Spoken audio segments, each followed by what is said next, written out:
Mario Kart Double Dash is the third installment in Nintendo's Mario Kart series, which takes a bunch of the big characters from the Mario universe and puts them in a kart racer. The original Super Mario Kart for the SNES was the very first game to do this. It really set the bar for the whole sort of genre. There were a lot of other imitators that followed, but none of them were ever really able to appreciably improve upon the formula that was laid down in Super Mario Kart, including Mario Kart 64 for the N64. Now Mario Kart Double Dash, coming out for the GameCube, again, it's very much the same game as Super Mario Kart and Mario Kart 64. Whether or not this is a good thing for you depends on where you stand concerning the past two games. So Mario Kart Double Dash, now that it's on the GameCube, has received a bit of a bump in terms of the presentation. The visuals are a lot better, obviously, than they were on the N64. It's a really good-looking game. The characters are all rendered really well. They have a lot of little subtlety to their animations that really imbue them with a lot more personality than you might expect from someone that you're just seeing from the back for most of the time.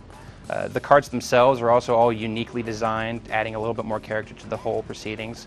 The track designs are all kind of a little bit predictable. They're very reminiscent of past Mario Kart track designs. All of them kind of serve as one-off homages to levels or elements from past Mario games. But it works. It's definitely a very nice looking game, and there's a lot of little details that really bring the visual presentation together.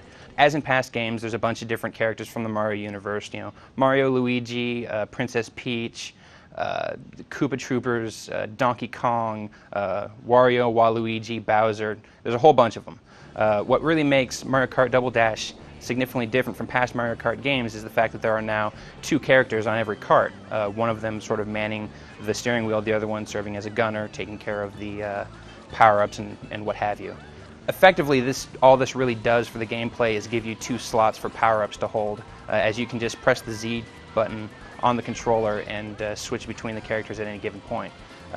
What it also does is it adds a little bit more strategy to who you're picking, because each character has their own power-up, their own sort of special move that they can pull off. All of these fit with the characters, and they also sort of differentiate them more than just the way they look. There's also different stats for all the different karts, so that will also affect how you're performing. There's different weight classes for the different characters, and so who you pick there will determine which karts you can choose. So there really is a bit of strategy to choosing the right characters and the right karts for you depending on your play style. Power sliding has always been a pretty major thing in all the Mario Kart games. Previously there was like a little hop that you'd do first before you'd go into a power slide.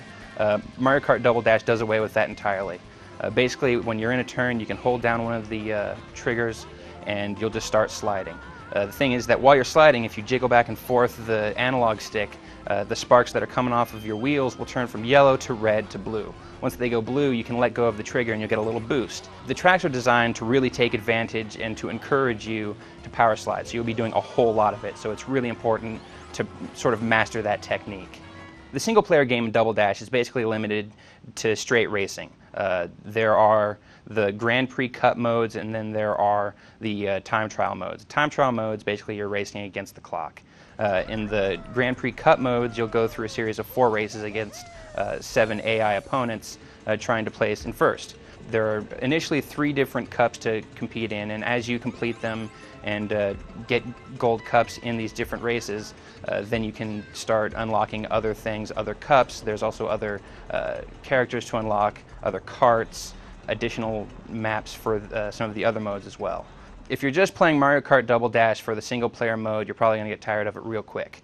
There's a total of 16 different tracks, and they're all pretty good, but the single player game is not really where Double Dash excels. It's all about the multiplayer. Now on a single GameCube, up to 4 people can participate in any of the regular races, and then there are also battle modes, which are kind of deathmatch style competitions that you can all sort of battle against each other in. To expand upon the multiplayer capabilities of Double Dash, Nintendo has introduced LAN capabilities. Basically what you can do is you can hook up multiple GameCubes over a LAN and play Mario Kart that way, which is great if you're totally adverse to split screen, but the mode is implemented kind of half-baked. It's not really that well done. It's great because it's really easy to set up. It takes no technical know-how. You plug it in, it automatically detects any other GameCubes on the network, and you go.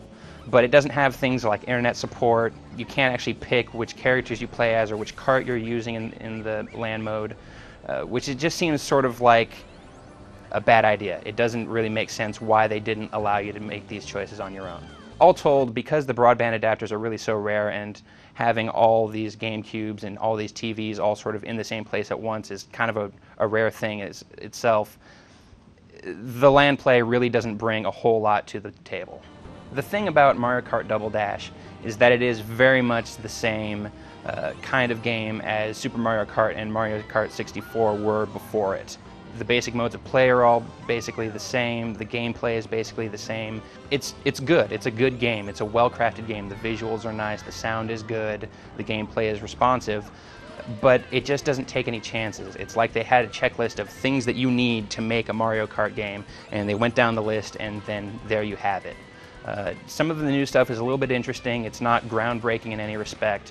If you like past Mario Kart games, it's enough like those that you'll probably enjoy it, but if you're not already entrenched in the series, the thing is that there are already other racing games out there that are a little bit more exciting and inventive than Mario Kart Double Dash.